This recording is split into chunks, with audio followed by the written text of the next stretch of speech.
Hi everyone, it's James here. Welcome back to Squeeze Fan TV, the world's only daily Squeeze vlog.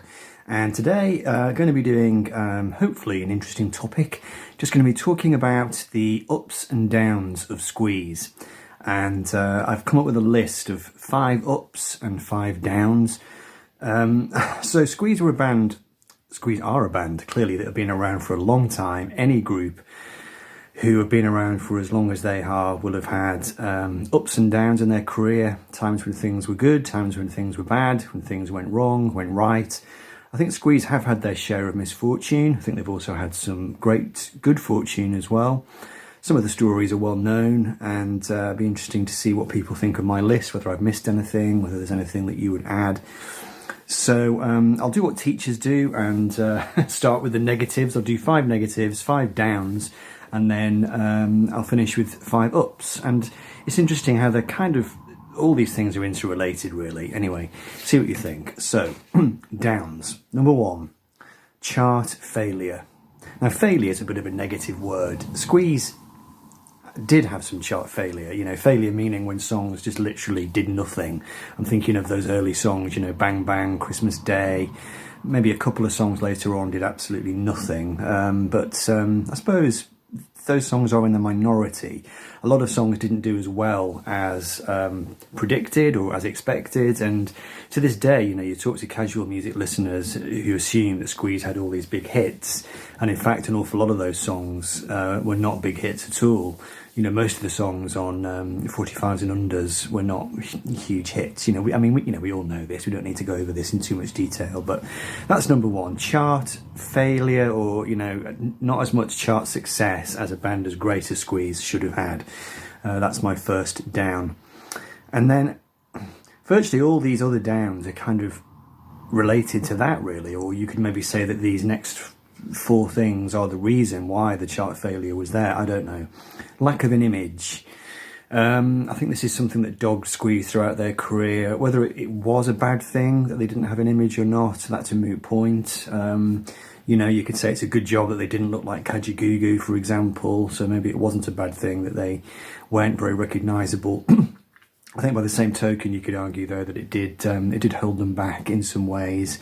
And I do think in the first part of their career, the first period, the 78 to 82, all it would have needed really was just a small tweak, and I think they could have had more of an image than they had. If you look at pictures of Madness, any of those new wave bands who were around at the time, they didn't necessarily all dress in a really ostentatious way. It's just that they paid a little bit of attention to the visual side of things. I just don't think Squeeze were interested in that. I don't think Chris and Glenn were interested. I think Jules was to an extent, but not them. So lack of image, number 2. Number 3, managerial, intra-band strife. So Squeeze's career was dogged by, misfortune in terms of who they worked with. They had a very rocky relationship with Miles Copeland, who was promoting his brother's band, The Police, more than he was Squeeze. And then they had a succession of managers after that, many of whom, didn't really manage to deliver the goods for Squeeze, really, for whatever reason. There were problems. Jack Riviera was, he caused some problems for the band in America with his confrontational attitude and, various other things like that. And of course the intra-band strife as well, Jules leaving, Paul Carrack leaving, lots of people jumping ship and bailing out, line-up instability. That was certainly a factor, I think, in why the original 78 to 82 incarnation broke up.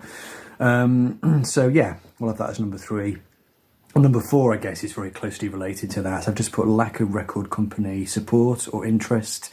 Never got the impression that A&M viewed Squeeze really as a kind of prime asset. It always seemed like they were just, it's that classic quote from Chris, Squeeze were always the bridegroom, never the bride, and or the bridesmaid, isn't it? And, I don't think A&M often gave a lot of attention really to packaging Squeeze's albums or to doing proper promotion for them.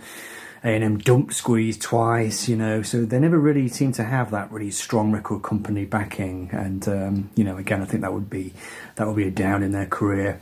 And finally, number 5, I suppose this is the big one really, just the chalk and cheese nature of the relationship between Chris and Glenn. It's interesting though, I don't know whether if they had got on better over the years, things would have gone better for them. That's kind of in the lap of the gods, really. We don't know. But it's obvious from reading the testimonies and song by song that they often were at loggerheads with each other, and they didn't, enjoy necessarily the most close or supportive creative relationship with each other. They fell out with each other really, really badly, at least twice.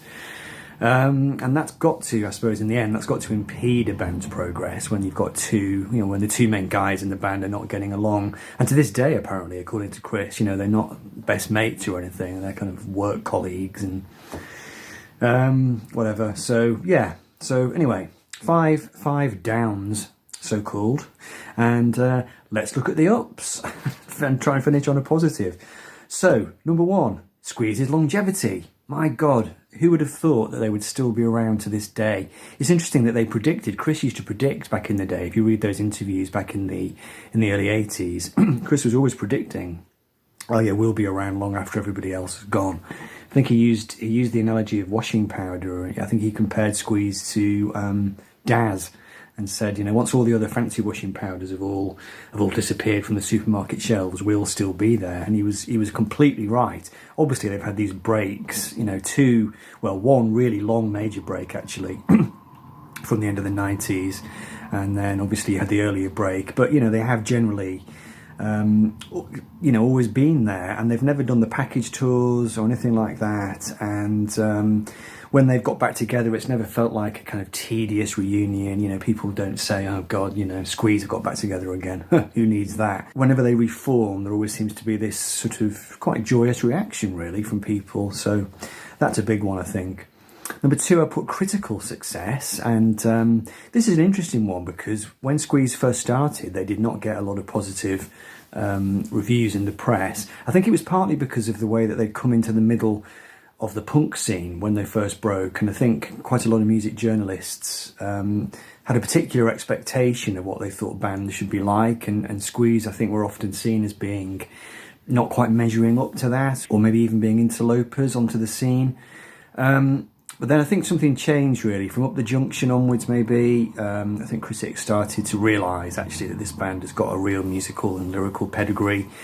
And really, ever since then, Squeeze have always attracted, pretty much consistently great notices. They very rarely get slagged off by critics. The albums generally get praised, and that's not something that can be said for lots of other artists. Major artists will often get slagged off and kicked in the press, but in general, that's not been the case for Squeeze.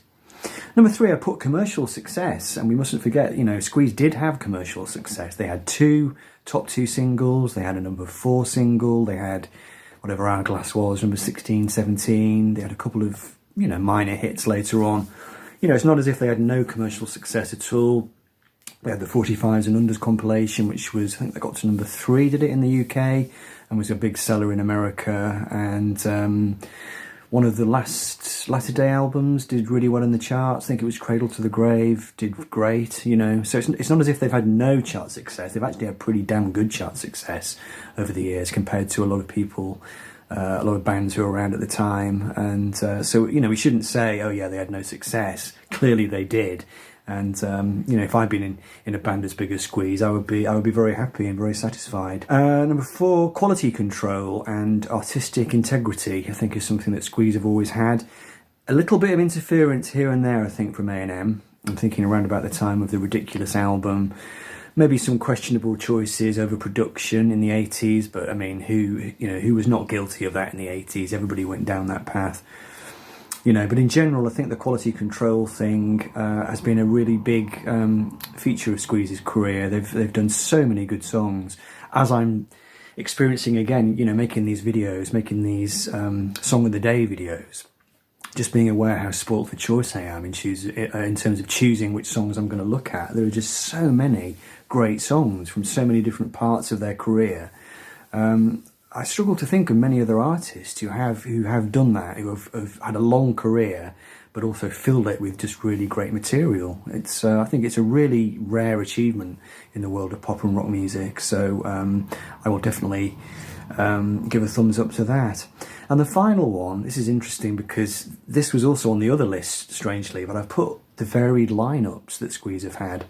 So even though I said it was a down thing, that they'd had, you know, all this instability, intra-band problems, I think overall the varied lineups that Squeeze have had, looking back now at this distance, it actually makes them a very interesting and colourful band to be into. You know, they're not like a group, you know, like REM, where it's just always the same guys, you know, broadly speaking. I know that Bill Berry left later on, but, you know, Queen, you know, always the same four guys. I mean, that can be good, that can be really good. I'm a fan of bands that do that, strangely enough. You know, look, I'm a huge Beatles fan, I love Queen. But I think in Squeeze's case, I think it's really nice that you can pick an album off the shelf and just really have an almost completely different band. You know, you can pick Sweets from a Stranger, and then you can go to Ridiculous, and maybe not the best choice because they both have the same keyboard player, don't they? You know what I mean? You can pick and choose which Squeeze to listen to. I think at the time that was definitely seen as a negative, particularly by Chris, who I think was really frustrated by the way that they constantly kept losing keyboard players all the time and drummers or whatever. And you know, I was heartbroken when Gilson left the band back in 91, 92, whatever. But now I can listen to those post-Gilson albums, and even though I do actually think that Squeeze were never quite the same again after Gilson left, you know, I'm happy, broadly speaking, that we got Pete Thomas and Kevin Wilkinson and Ash Sohn and, you know, whatever. I think you know, I think that makes for an interesting experience when you look at a back catalogue in its entirety. Anyway, there's my 5 downs and 5 ups. I hope you enjoyed that. Let me know if you have any alternative ideas or you want to extend anything that I've said. Be glad to read your comments. So if you have found this channel for the first time and you haven't subscribed, please consider doing so. That will help the channel to become more visible. We've hit 50 subs now, so that's fantastic. Onwards and upwards, as they say, and I'll see you in the next video.